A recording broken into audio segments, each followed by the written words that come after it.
I want to develop a very simple linear line of thought about one point. Why in our economy charity is no longer just an idiosyncrasy of some good guys here and there, but the basic constituent of our economy. I would like to start with a feature of so-called cultural capitalism, today's form of capitalism, and then develop how the same thing applies also to economy in the narrower sense of the term. Namely, if in the old times, by old times I mean something very precise, before this 68 transformation of capitalism into, as we usually call it, more cultural capitalism, postmodern, caring for ecology and all that.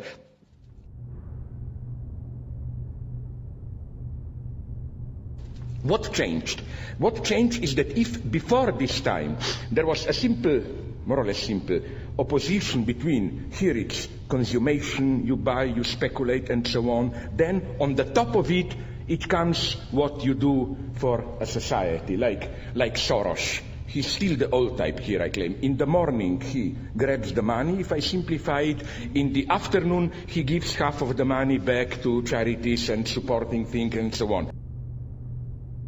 But I claim in today's capitalism, more and more the tendency is to bring the two dimensions together in one and the same gesture. So that when you buy something, your anti-consumerist duty to do something for others, for environment and so on, is already included into it. If you think I'm exaggerating, you have them around the corner, walk into any Starbucks coffee, and you will see how they explicitly tell you, I quote their campaign, it's not just what you are buying, it's what you are buying into. And then they describe it to you. Listen, when you buy Starbucks, whether you realize it or not, you are buying into something bigger than a cup of coffee. You are buying into a coffee ethics. Through our Starbucks Shared Planet program, we purchase more fair trade coffee than any company in the world, ensuring that the farmers who grow the beans receive a fair price for their hard work. And we invest in and improve coffee growing practices and communities around the globe. It's a good coffee karma. And a little bit of the price of a cup of Starbucks coffee helps furnish the place with comfortable chairs and so on and so on. You see, this is what I call cultural capitalism at its purest. You don't just buy a coffee. You buy, in the very consumerist act, you buy your redemption from being only a consumerist, you know. You do something for the environment, you do something to help starving children in Guatemala, you do something to restore the sense of community here, and so on and so on. This, and again, I could have go on, like the almost absurd example of this is so-called Tom's Shoes, an American company whose formula is 1 for 1. They claim for every pair of shoes you buy with them, they give a pair of shoes to some African nation and so on, so that you know, 1 for 1. One act of consumerism, but included in it, you pay for being redeemed of it, for doing something of environment and so on and so on. This generates almost a kind of a, how should I put it, semantic over-investment of burden, you know. It's not just buying a cup of coffee. It's at the same time, you fulfill a whole series of ethical duties and so on and so on. And again, this logic, I think, is today almost universalized. Like, let's be frank, when you go to a store, probably you prefer buying organic apples. Why? Look deep into yourself. I don't think you really believe that those half-rotten apples, which cost double the good old genetically modified apples that we all like, that they are really any better. I claim we are cynics there, skeptics, but you know, it makes you feel warm that I'm doing something for our Mother Earth, I'm doing something for our planet, and so on and so on.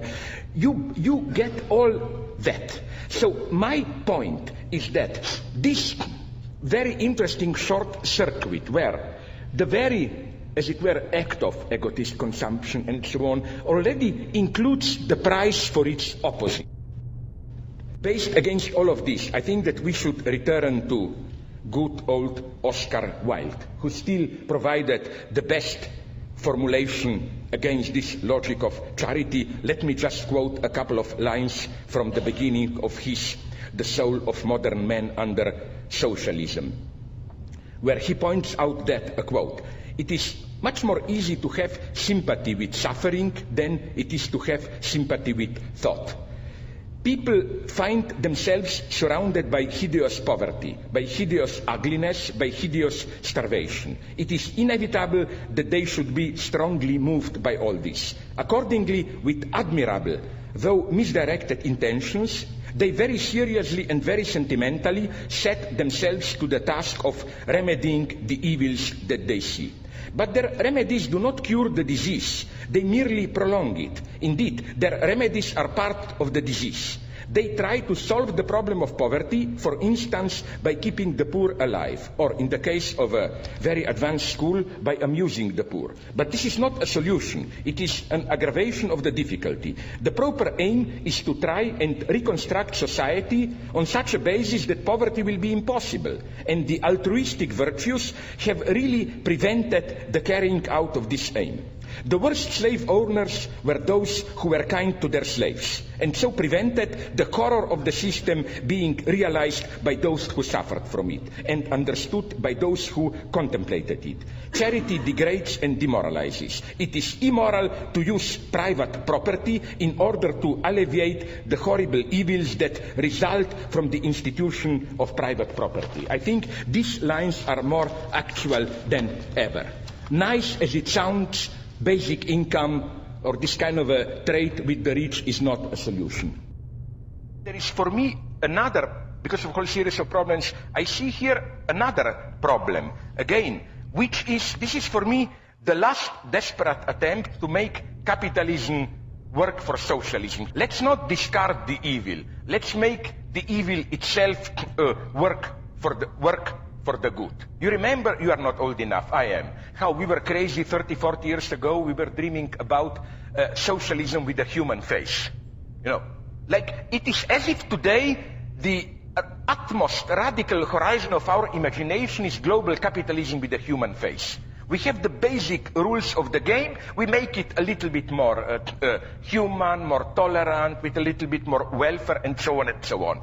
First, my attitude is here, let's give to the devil what belongs to the devil, and let's recognize that in the last decades, at least, till recently, at least in the Western Europe, I mean, there is no bullshitting here, let's admit it. I don't think that in any moment in human history did such a relatively large percentage of population live in such a relative freedom, welfare, security, and so on. I see this gradually, but nonetheless seriously threatened. When I gave that interview for Hard Talk yesterday, the guy, Sacker, who is a bright guy, he's not just another Sacker, he told me, Stephen, you know, that, but you are basically misanthropic.